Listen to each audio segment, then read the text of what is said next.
Hey everyone, welcome back to Evony with Genghis. So as we wait to see if this is a 1 week, 2 week, 4 week season, got a comparison to do for some generals. But first, this video is sponsored by Sardar. Sardar is one of those pests for over a year who has played a solo rogue, annoying, in and out of alliances whenever he's happy or not happy. And finally, just wasn't his day today, or maybe it was. Anyways, let's take a look as he's sponsoring this video. So this is the type of guy that, he made 4 people happy today. So let's look at his part, though. We don't care about what we had. So what sort of damage happened to his city here? So looks like Holy Palace pretty high. And where's the hospital finish?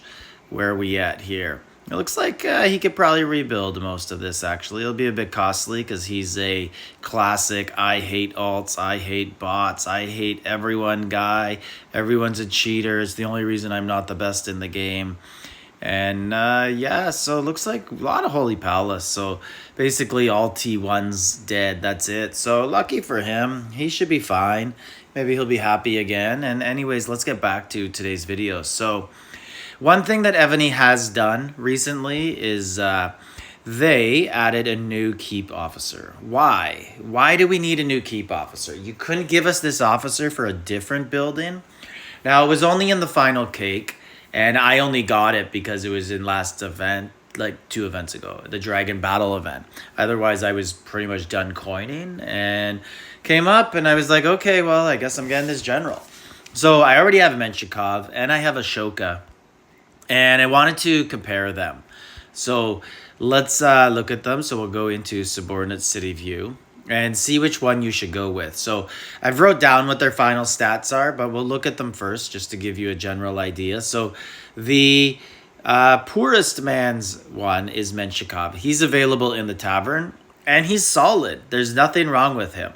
He actually was the last general I needed to finish my tavern General Hall 2 on my old account. So always have an affectionate, nostalgic memory of him. So when the general is keep officer, blah, blah, blah. We're only looking at PvP stats today. So this is nothing. We've got nothing for him so far.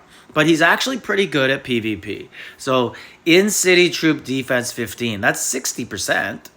HP 15, that's 60%. That's 120. And then you could get a -6 debuff, which is basically a -24 debuff because it goes against all troops. And then in-city attack, 10%, so another 40. So pretty good. That's 160% in-city only, though, right? So he won't help both ways. But hey, don't be sad. You got him. And you can actually achieve the 10 stars on him. Right, so you could get that in-city attack, no doubt about it. That will be very easy to get because he's in the tavern. You just need the Blood of Ares. Now, the other one that used to be the premium duty officer is Ashoka. And he was difficult to ascend because he was only available in full cakes. And then came out the Diwali event. Hopefully I'm pronouncing that right. For my Indian viewers, let me know. And then we had a chance to ascend him. I think I got him at 7 stars. So yeah, I stopped where the construction speed takes over at 8 stars. So let's look what he brings. He brings range attack 20%. Both ways, right? Offense and defense. And reduces ground HP 15. Most people who have him will have this done also. 10% extra siege and range attack both ways, offense and defense. And then most people will have something here, like probably at least purple for the range attack, but you can get up to 20. And then if we look in here, in city ground and mount defense and HP 25, so that's 50. That's 100% right there in buffs. In city troop defense and HP, all of them 40% times 4. That's 160% you're getting there. That is very big. And then to get him to 9 and 10 stars is going to be really difficult. And only the biggest whales are going to get him there. Because almost everyone else is just going to stop at 7. Unless you, I believe he actually was part of the Pink Gem scandal, where you will see some non-whales with him at 10 stars. Like, that was one of the things back then, that the duty officers, they had this event. I don't remember what it was. And you could get, it was that event where, kind of like Hassadi's Moon, one of those where you get the chest and you could pick the general. And because that came out at that time, people got lots of those generals. So you will find some people who do have it who aren't supreme whales, but for the most part, most people are going to stop at 7 stars. And if you do get him up to the top, you could see the big help that he's going to end up giving you, both on debuffs and then way more in-city stuff. But it's not earth-shattering, right? It's 25% horse HP and defense, and then in-city range attack. Now, the newest one we got here is Hera. So she's only available in the full cake right now, but you have to assume they're going to put her in one of those premium duty officer chests or something. Increase construction speed and your troop attack and defense by 15%. So that's both ways. So that is 30% times 4. You're looking at 120% right off the bat just in here. And reduce enemy range and siege attack by 20. That's a big debuff. That's 40% debuff on 2 of the most important things to debuff. Lots of people say they're so focused on debuffing siege HP, siege defense, but they forget that with all the game updates, they aren't even debuffing siege attack anymore. Like, it took me a while to get back to debuffing siege attack. Now I can debuff like the 4,000 type people, but if it's the real whales who are over 4,000, I'm not debuffing them. And I'd rather debuff the attack than the HP, but it's just hard, so you do a bit of both. Now let's look at what else she has. Marching mounted troop attack, 20%. Attacking mounted and ground attack, 15%. And then attacking mounted and ground HP, 15%. Her ascensions are going to be a little bit more difficult to get, shall we say. So maybe not as important when comparing them. So the first one, you can assume there's going to be a way to get her to 6 stars. Like, people are going to get one more copy of her. Range and siege defense and HP, 10%, both ways. So that's 40%.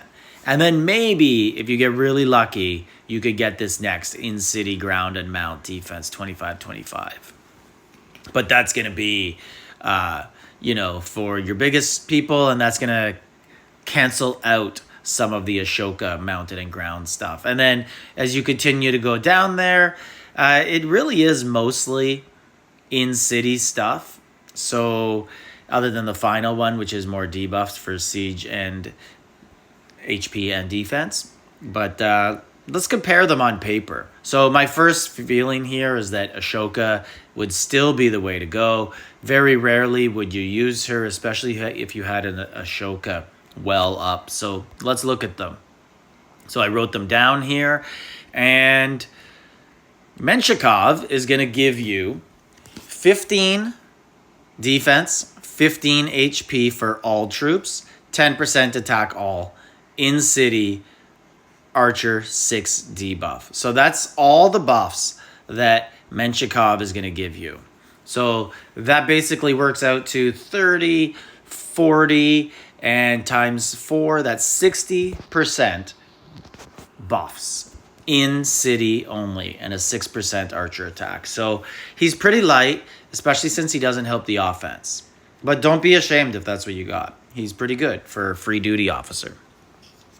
And then Ashoka is going to give you, and this is pretty reasonable to get. So I drew the line right here. That line.